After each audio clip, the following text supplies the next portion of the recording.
శివుని శిరసు సింహాసనం పొందిన చంద్రుని గౌరోజనం నిన్నే చేసింది వేళాకోళం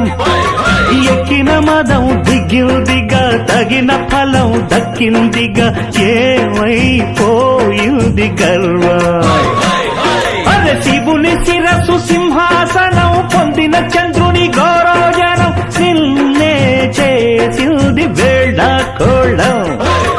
ఎక్కిన మదం దిగిల్దిగా తగిన ఫలం దక్కిల్దిగా ఏమైపోయింది గర్వం త్రిమూర్తులే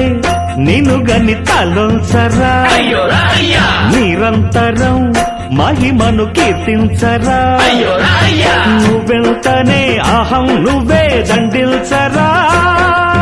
దండాలయ్యా ఉండ్రాళ్ళయ్యా నీ అండా